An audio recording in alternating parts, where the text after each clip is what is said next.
Assalamualaikum warahmatullahi wabarakatuh. Masih bersama saya Suwandi di channel Dunia Ikan Gabus ya. Kesempatan hari ini kita masih menjawab pertanyaan-pertanyaan yang masuk ke chat di 0816658779 ya. Dan mohon maaf sekali ya, teman-teman banyak pertanyaan yang masuk ke WA saya sudah saya jawab langsung dari WA walaupun terlambat. Kemudian yang sudah chat di komentar-komentar ya, ada yang sudah saya jawab, ada yang belum ya. Dan saya akan berusaha tetap akan menjawab karena itu menjadi komitmen saya, bisa membantu sedikit banyak keberhasilan teman-teman dalam sektor usaha budidaya, walaupun itu bukan karena saya tetapi karena ketekunan dan keuletan dari teman-teman yang melakukan usaha budidaya ya. Dan saya juga minta maaf atas keterlambatan saya membalesi WA ya. Jadi kalau Pak Suwandi kerjanya cuma keliling-keliling, jadi mohon maaf ya. Saya harus nyetir ya, kemudian perjalanan kadang keluar kota, berangkat pagi, paginya baru nyampe, berangkat malam, paginya baru nyampe. Jadi dalam proses perjalanan nyetir itu kita nggak buka WA, kita nggak buka HP ya. Itu lebih banyak kita gunakan untuk fokus di jalan, dan kalaupun ada waktu kita istirahat sebentar di jalan lalu jalan kembali gitu ya. Jadi mohon maaf sekali kepada pemirsa dan teman-teman sahabat Dunia Ikan Gabus yang sudah tanya ke Pak Suwandi lewat WA kok belum dibales-bales ya. Yaitu saya mohon maaf yang sebesar-besarnya. Ya, ini berkaitan dengan pertanyaan dari Bapak Budi yang ada di Jakarta ya. Ini menanyakan tentang seberapa besar Pak kuota panen yang bisa Pak Suwandi serap ya. Dan sistem pembayarannya bagaimana kalau misalkan saya tebar bibit mencapai jutaan ekor ya. Apakah dari sisi pendanaan, dari sisi pembayaran itu akan bisa berjalan dengan baik Pak ya. Karena selama ini saya usaha di sektor budidaya ikan lele. Dari hasil panen yang cukup besar yang kami lakukan, dari pihak pengepul kesulitan untuk membayar hasil panen kami. Bahkan cara mereka bayar bisa sampai nunggak berbulan-bulan baru selesai. Nah, kami minta kepastian penjelasan dari Pak Suwandi berkaitan dengan hasil panen yang akan kami lakukan. Karena mengingat kami ingin melakukan pembesaran ikan gabus dengan cara serius dan jumlahnya tidak sedikit Pak, jumlahnya besar. Bisa mencapai jutaan ekor sekali tebar. Ya, terima kasih Pak pencerahannya, mudah-mudahan menjadikan semangat buat kami dalam menekuni usaha budidaya ikan gabus ini. Mohon pencerahan dan bimbingan dari Pak Suwandi yang menjadi mentor kami. Terima kasih. Iya Pak Budi, jadi saya ingin menjawab pertanyaan Bapak ya. Dan untuk masalah purna jual dari hasil panen ya. Jadi karena Bapak tanyanya jumlahnya besar, kami juga akan menjawab sesuai dengan kapasitas kami selaku seorang pengepul, seorang dan perusahaan pengepul ikan gabus. Jadi sampai hari ini memang Pak, itu belum ada orang yang panen dalam jumlah besar dalam hal ikan gabus ini. Ya, paling cuma 1 ton, 2 ton itu sudah biasa. 3 ton ya, itu pernah ya, tapi itu bertahap ya, 2 kali pengambilan. Jadi kalau untuk tebar dalam jumlah jutaan Pak, selama Bapak panen masih di bawah hasil panen Bapak masih di bawah 20 miliar ya, saya katakan masalah kuota panen Bapak masih di bawah 20 miliar ya. Jadi misalkan Bapak jual ikan lah panen, kemudian jual ke perusahaan kami, kuotanya masih di bawah 20 miliar, itu kami insya Allah masih siap untuk menampungnya, untuk langsung membayarnya dengan cara cash Pak ya. Jadi itu yang saya sampaikan ke Bapak, jadi nggak usah khawatir ya. Kami sudah berjalan 16 tahun, bukan waktu yang pendek ya untuk memberikan komitmen kepada masyarakat pada umumnya. Ya kalau tidak berjalan dengan komitmen dan diimbangi dengan ya kita usahakan dana yang cukup dari perusahaan untuk membayar hasil panen dari petani, ya kami mungkin tidak akan berdiri sampai hari ini ya. Dan alhamdulillah sampai hari ini kami panen tidak pernah ngutang. Kami panen tidak pernah ngutang ke siapapun. Jadi kalaupun toh di situ misalkan ada yang panen kok pas hari Sabtu, minggunya belum bisa dibayar ya, Seninnya biasanya. Dalam arti itu kan bukan utang. Jadi kalau ada yang panen kok pas ngirim ikannya Sabtu kok Minggu belum dibayar, lah Minggu kan bank tutup. Kalau transaksi dalam jumlah besar kan baru dibayar Seninnya. Tapi selama ini masalah pembayaran tidak pernah ada masalah ya. Selalu kita usahakan secepat mungkin, jikalau dari proses transaksi itu bisa langsung hari itu juga ya.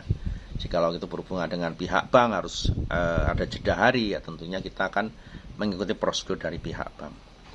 Jadi itu Pak yang ingin saya sampaikan. Jadi kalau masalah Bapak panen jumlah besar, misalkan tebar 1 juta ekor, ya panen misalkan sampai 10 M, 5 miliar hasil panennya, ya insya Allah bukan menjanjikan ya, bukan muluk-muluk lah ya, jadi masih bisa kita atasi sampai hari ini ya. Dimana sekarang alhamdulillah ya omset perusahaan juga 1 bulan ya sudah bukan bicara lagi ratusan juta, udah bicara M ya. Jadi aset perusahaan masih mampu untuk mengcover panenan Bapak yang jumlahnya mungkin bisa lebih dari, masih di bawah 20 miliar ya. Oke Pak, itu jawaban dari saya ke Pak Budi, mudah-mudahan menjadikan sebuah pencerahan. Dan di situ bukan hanya omongan saja, nanti tentunya dengan tebar Bapak yang jumlahnya besar, ada MOU, ada perjanjian yang tertulis yang bisa menguatkan ya dan memberikan kenyamanan Bapak dalam usaha budidaya ikan gabus ini. Oke ya Pak Budi ya. Kemudian berikutnya pertanyaan dari Bapak Purba ya. Bapak Purba ini yang ada di Klaten ya, Bapak Klaten ya, Jawa Tengah, yang menanyakan, Pak, saya sudah tebar ikan gabus jumlahnya 10.000 ekor ya. Saya mengambil bibit dari teman, tetapi saya sudah pelihara selama 1 tahun. Tetapi sampai umur sekarang ini ikannya masih sebesar kelingking orang dewasa, ada yang sebesar telunjuk, padahal waktunya sudah cukup lama. Apa ada yang salah Pak dalam proses budidaya yang kami lakukan ini Pak? Kok ikannya tidak bisa besar? Jadi kepada Pak Purba yang ada di Klaten, sudah ini pertanyaan seperti ini sudah sering ada dan sering saya jawab di episode-episode berikutnya, bahwa dalam proses pembesaran ikan gabus itu yang pertama kita perhatikan itu dari bibitnya. Makanya kenapa kok kami tidak pernah menampung hasil panen dari bibit yang selain kami. Dikhawatirkan pengalaman-pengalaman yang dulu kita membeli sudah panenan berat 200 gram, kemudian sudah kita pelihara dibesarkan dengan harapan mencapai 500 gram. Ternyata hasil benih yang tidak berkualitas itu membuat ikan itu tidak bisa besar. Nah, Bapak membesarkan 10.000 ekor sudah 1 tahun. Kalau masih sebesar telunjuk berarti ada masalah dari bibitnya Pak. Jadi ada masalah dari bibit yang Bapak tebar di situ. Kalau dengan pemberian makan 1 hari 4-5 kali, tentunya dengan berat rata-rata umur 1 tahun itu sudah mencapai 400 sampai 500 gram dengan perawatan normal, dengan benih yang berkualitas. Jadi kalau di situ bukan saya menjas dari orang yang jual benih itu tidak baik, bukan. Yang jelas hasil benih yang mereka produksi atau itu dari mana sumbernya, itu mungkin bisa dipertanyakan entah dari induknya, kemudian dari induk yang berkualitas sekalipun, kemudian perawatan benihnya bagaimana ya. Karena kalau benih dari induk yang tidak berkualitas, dari usia induk yang masih kecil, misalkan induknya cuma 1 jempol ya, masih beratnya 1 on, kemudian sudah dijadikan induk, tentunya hasil benihnya ya juga tidak akan bagus. Jadi saran saya Pak, mungkin Bapak bisa menghubungi orang yang dimana dulu Bapak membeli benih ya. Ini sudah usia 1 tahun kok ikannya masih sebesar telunjuk orang dewasa ya. Ini apa sebabnya? Mungkin bisa disaringkan dengan mereka. Karena saya hanya bisa memberikan informasi berdasarkan pengalaman saya. Kalau nanti nggak bisa besar, mungkin cek lagi dari mana dulu benih itu didapat. Apakah benih itu dulu mengambil dari alam atau dulu mijahkan sendiri. Oke Pak, semoga sukses selalu dan tetap semangat. Pertanyaan berikutnya dari Bapak Irsan ini yang ada di, nggak ada alamatnya ya. Pak Irsan gitu ya, nggak ada alamatnya. Ini mau menanyakan tentang proses pengolahan albumin ikan gabus. apakah saya bisa ikut menjadi mitra pengolahan ikan gabus, Pak? Karena mengingat kalau di sektor budidaya saya tidak punya kolam, saya tidak punya lahan untuk membuat kolam, jadi saya pinginnya masuk di sektor pengolahan. Mohon pencerahannya Pak Suwandi. Kalau bicara masalah pengolahan, memang Pak kita tidak membuka mitra pengolahan Pak ya. Jadi kita tidak membuka mitra pengolahan, jadi mitranya hanya ada pembesaran dan pembenihan, jadi pengolahannya nggak ada. Nah kalau pengolahan ini bisa sifatnya mandiri, tetapi nantinya itu bisa tetap berjoin dengan kita. Misalnya Bapak melakukan pengolahan, kemudian ikut menjadi mitra pengolahan, itu nantinya mitra pengolahan itu akan mendapat suplai ikan, ya bahan baku.